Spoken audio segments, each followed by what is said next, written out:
Everyone knows how the Titanic ends. 1,500 dead, an iceberg, a century of movies. But the deadliest shipwreck in history is not the Titanic. It happened one January night in 1945, and it killed 6 times more people. 9:16 p.m. The Baltic Sea, in a blizzard. 3 explosions tear into a ship carrying more than 10,000 souls, on a hull built for 1900. 62 minutes later, over 9,000 of them are gone, and you have probably never heard her name. That is not an accident. This story was buried, by both sides of the war, on purpose. It survives in naval records, in survivor testimony, and on one navigation chart, where the deadliest shipwreck in human history is marked with 2 words: obstacle 73. To understand how 10,000 people ended up on a ship built for 1900, you have to start with the strangest fact of all. This ship was built to be heaven. Built for 1906, March 1937, Hamburg, the Third Reich launches the flagship of an idea, a cruise liner for the working class. No first class, no second class, one class. A dock worker and a factory girl get the same cabins, the same promenades, the same heated swimming pool that will one day become a tomb. She is the crown jewel of a Nazi program called Strength Through Joy, a floating advertisement designed to prove the regime loves its people. Sunshine, orchestras, cruises to Norway and Madeira for the price of a week's wages. But even her name is an omen. She's christened not after a place or a queen, but after a murdered man. Wilhelm Gustloff, a Nazi party chief, shot dead the year before. His widow swings the champagne. A ship named in honor of a violent death, built to sell paradise. And for 2 years, the advertisement works. 80,000 passengers, newsreels, the happiest ship in the world. Then September 1939 comes, and the lie ends overnight. The white hull is painted over. The orchestras leave. She becomes a hospital ship, then something sadder, a floating barracks, tied to a pier in the port of Gotenhafen, in occupied Poland. Her engines fall quiet, and that's where she stays, not for a month, for 4 years. A paradise machine, rusting at a dock, while the war she was built to advertise devours everything. By January 1945, she hasn't sailed in 1,460 days. And the only reason she will ever sail again is that Germany is losing. January 1945. The Eastern Front doesn't bend, it bursts. The Red Army pours into East Prussia, and ahead of it travels something worse than artillery: stories. What happened in the villages that didn't leave in time? True or exaggerated, it doesn't matter anymore. An entire province stands up and runs. 2 million people, in the coldest January in living memory. Whole towns walking west across frozen lagoons, mattresses on sleds, children wrapped like parcels, horses going through the ice in the dark. Minus 20 degrees. The old road signs stop meaning anything. There is only one direction now, the sea. Because at the sea, there are ships. The German Navy calls it Operation Hannibal, the largest sea evacuation in human history. Not Dunkirk, bigger than Dunkirk.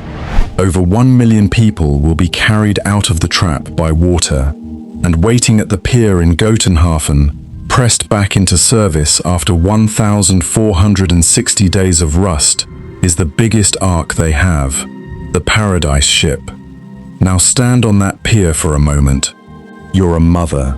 You have 1 suitcase, 2 children, and a place in a crowd of 60,000 people staring at one gangway.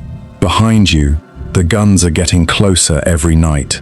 In front of you, a wall of grey steel that was built for 1,900 passengers. The crew starts counting boarding passes. The count climbs past 4,000, past 6. At 7,956, they stop counting. The people don't stop coming.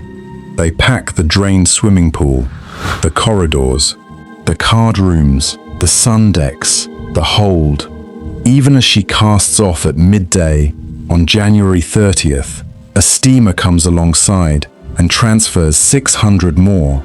The best estimate history can make, no one will ever truly know, is 10,582 souls. Nearly half of them are children. And out in the blizzard she's sailing into, there is a submarine, commanded by a man with nothing left to lose.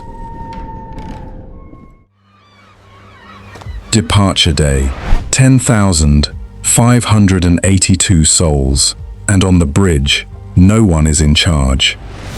It sounds impossible, but it's in the record. The Wilhelm Gustloff sails with 4 captains. The ship's own master, a 67-year-old who hasn't taken a vessel to sea in years, 2 merchant captains, and a submarine officer commanding the naval personnel aboard.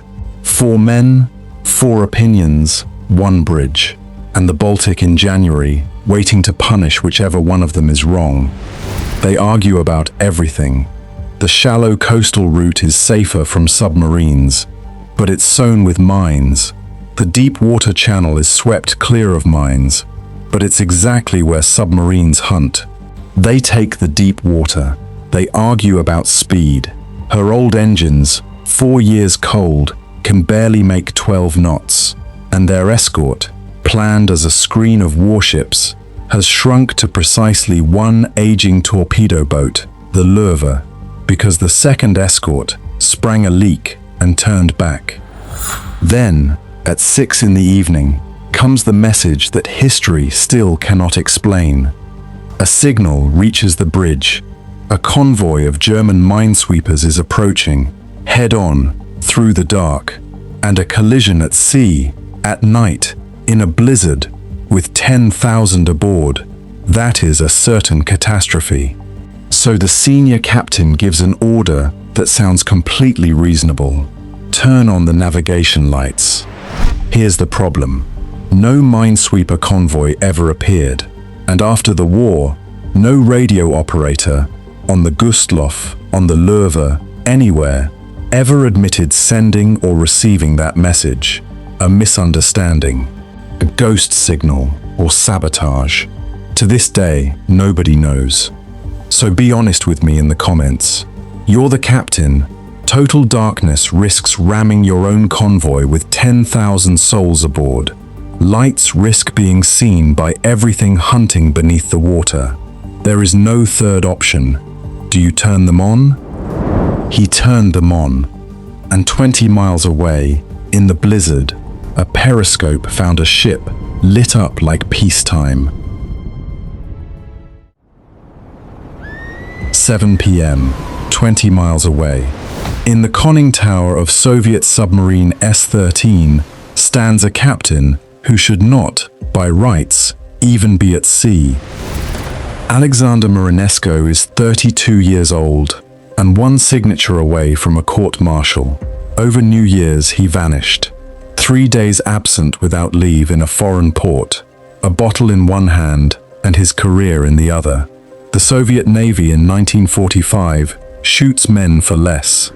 His superiors give him exactly 1 chance to make himself too valuable to punish.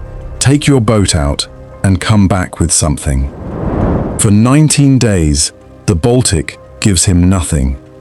And then, through the blizzard, his watch officer sees it, a glow.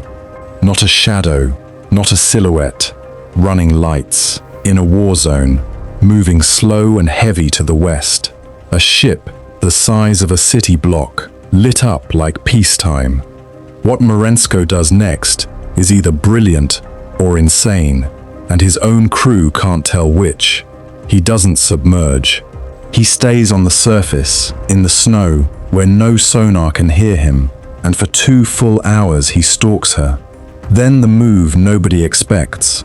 He swings S-13 between the Gustloff and the coastline itself, attacking from the shallow landward side, the one direction no German lookout is watching, because no submariner should be suicidal enough to go there. In the forward room, his crew has chalked messages onto the torpedoes, for the motherland, for the Soviet people, for Leningrad. At 9:16 p.m., he fires all 4 tubes. 3 run true. The first strikes the bow, the second strikes amidships, the drained swimming pool, packed with sleeping women of the Naval Auxiliary. The third strikes the engine room, and every light on the Wilhelm Gustloff dies at once. The fourth torpedo never leaves the boat. It hangs jammed in its tube, armed, while the crew that just fired the deadliest shot in naval history works in silence to keep it from killing them too. And 10,000 people wake up in the dark. Hold tight. Minute 1. Total darkness, a hard lurch to port, and 10,000 people in a ship none of them knows. Understand what the Wilhelm Gustloff is in this moment. Not a cruise ship, a maze. Corridors packed with luggage and mattresses. Stairwells built for 1,900 people, now carrying 5 times that, in the dark, at a tilt. The emergency lighting flickers on, dim and red, and the whole city-sized hull begins a slow lean that will never correct itself. On the bridge, procedure takes over, and procedure is merciless. The watertight doors slam shut on schedule, sealing the flooded bow sections. It is exactly what the manual demands. It is also a sentence. Behind those doors are the crew quarters, and most of the off-duty sailors, the men trained to launch the lifeboats, are still inside them. So the boats hang in their davits with almost no one left who knows how to work them, and the sea has already decided half of them don't matter. As the list to port deepens, the starboard boats swing inward over the deck, unreachable. The port boats swing out over black water, and the davit mechanisms, 4 years unused, painted over, and tonight sheathed in ice, will not turn. Sailors chip at frozen cables with bayonets, while the deck angle grows underneath them. Now the arithmetic no one aboard can escape. The air is 18 below zero. The water is 4 degrees. In water like that, a human body has minutes, and the cold takes the hands first. So even the strong swimmers can't hold the rafts they reach. Stand at that rail for 1 second and understand the choice 10,000 people are making at once. Stay with the steel that is visibly sinking, or step into water that is honestly lethal. There is no good answer. There is only the list, getting steeper.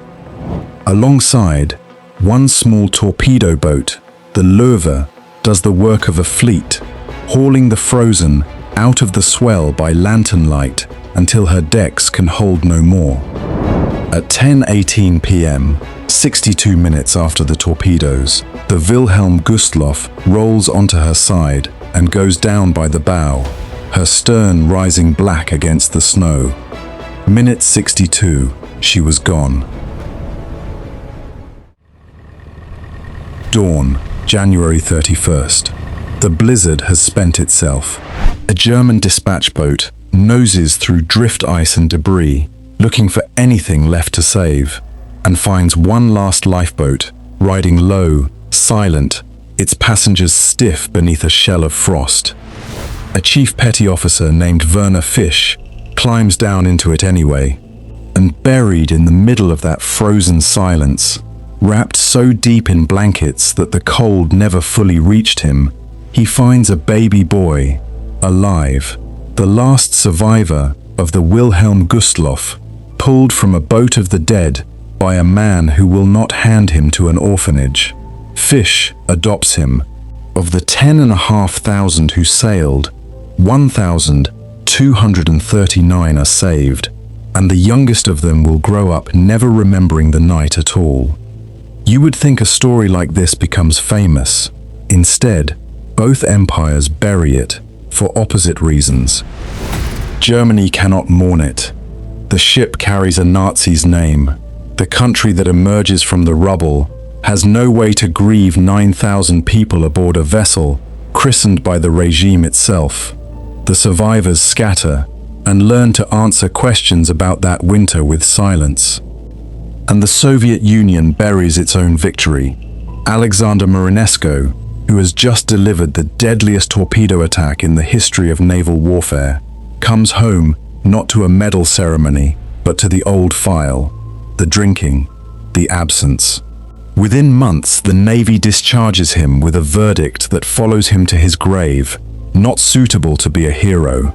He dies in 1963, poor and mostly forgotten. The Soviet Union finally names him a hero in 1990, 27 years too late for him to hear it. And the Baltic wasn't finished. 10 days later, the same submarine sinks the Steuben, 4,500 more. In April, the Goya, 7,000 aboard, 183 saved, one frozen sea, one winter, more than 20,000 dead. Today, the Wilhelm Gustloff lies off the Polish coast, a protected war grave. On the official navigation charts, the deadliest shipwreck in human history is marked with 2 words: Obstacle 73. Final count: 10,582 souls sailed on the Wilhelm Gustloff. 1,239 answered the morning. 9,343 did not. That is the historian's best arithmetic, and even they will tell you the true number is written nowhere but the sea. 6 times the Titanic, more than the Titanic and the Lusitania and the Empress of Ireland combined. In 62 minutes, in the dark, 9 days' walk from the nearest headline. In a small museum collection today, there is a ticket for the Wilhelm Gustloff's last voyage, creased, stamped, and never used. Someone stood on that pier in Gotenhafen, holding guaranteed passage out of a collapsing world, and at the last moment, for reasons no record explains, did not board.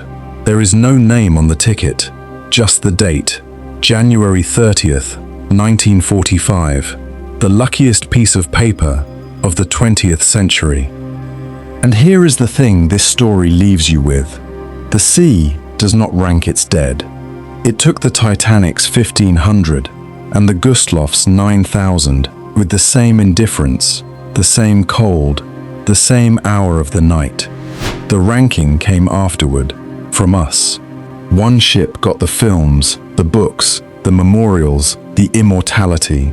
The other got a chart notation and 2 generations of silence, because remembering her was inconvenient for everyone who won and unbearable for everyone who lost. The deadliest shipwreck in history has no monument, but it has a grave 50 meters down off the Polish coast, where the Paradise ship lies on her side in the dark.